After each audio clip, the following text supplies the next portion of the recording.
Donc nous allons vous présenter la reprise de galop 5, donc avec un jeune cheval, donc pas jeune au niveau de l'âge, mais jeune dans le travail. Donc en même temps, comme ça, je vais pouvoir vous commenter un petit peu les erreurs. Donc la reprise, on la commence bien sûr toujours au trot assis. La main à laquelle on la commence, ça c'est vous qui voyez en fonction de la main où vous êtes le plus à l'aise pour faire votre doublé. Bien penser sur le doublé d'entrée, avoir un trot un petit peu plus actif que d'habitude pour avoir un cheval bien tendu qui aille bien droit.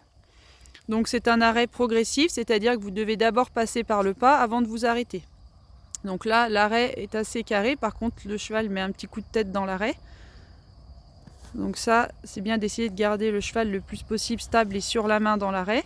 Donc quand vous repartez, là c'est un départ direct au trot, c'est-à-dire qu'on ne repasse pas par le pas. Donc même chose, bien pensez-vous à fixer la lettre C, à trotter un petit peu plus que d'habitude en pensant anticiper la main à laquelle vous devez aller après.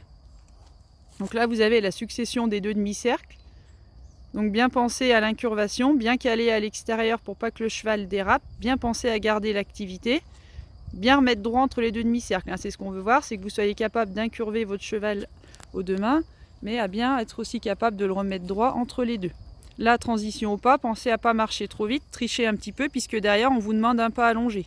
Pour un pas allongé réussi, d'abord ouvrir vos doigts pour laisser filer les rênes, que le cheval puisse s'étendre. Là il le fait très bien. Il étend bien toute sa ligne du dos en y tirant son bout du nez vers l'avant, vers le bas. Donc d'abord laisser filer les rênes et ensuite demandez l'allongement surtout en poussant avec le bassin derrière en avant et avec une jambe après l'autre. Bien penser au bout à ralentir. Si vous faites un super allongement mais que vous ralentissez pas au bout, vous allez perdre des points. Donc là, le départ au galop, le cheval est parti à faux, donc ça peut vous arriver dans la reprise, vous remettre tout de suite au pas, refaire votre départ au galop. Sinon, le deuxième départ au galop était assez franc. Il y a juste eu un petit coup de tête. Donc ça, bien penser à essayer de décontracter votre cheval avant de partir au galop en gardant bien vos rênes tendues pour éviter le coup de tête. Là, la transition au trot est passée un petit peu tôt. Le cheval a anticipé un petit peu la transition. C'est bien sur la diagonale. Là, il l'a fait en deux fois. C'est-à-dire qu'il est repassé au trot à la sortie du cercle. Sophie l'a fait repartir au galop et a repassé la transition ensuite. Donc, ce qui est important, c'est pas de réussir tout de suite la reprise à tout prix. Si vous y arrivez, c'est bien. Mais ce qui est important, c'est surtout de montrer que vous vous êtes rendu compte que quelque chose n'allait pas et d'être capable de le corriger. Donc là, la session, ça manque un petit peu de croisement.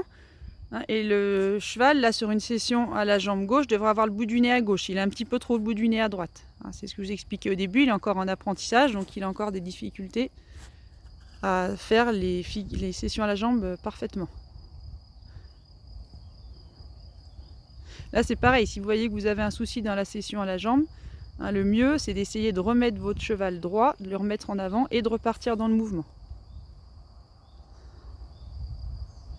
Là le départ au galop est plus franc, mais il y a toujours eu un petit coup de tête de la part du cheval.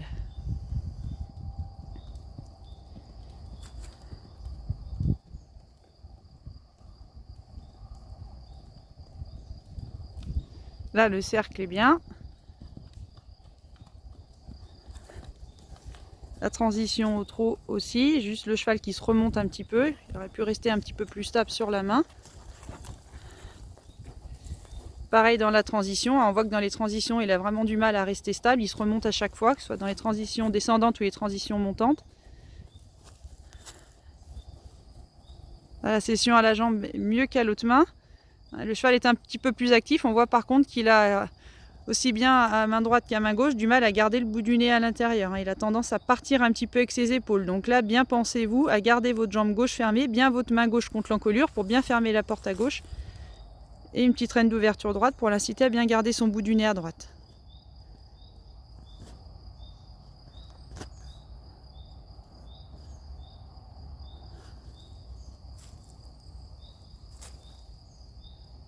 Donc là, le doublé final.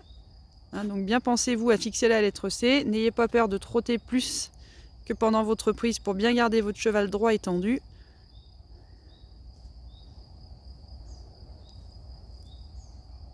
Et l'arrêt, bien garder votre cheval immobile et le salut.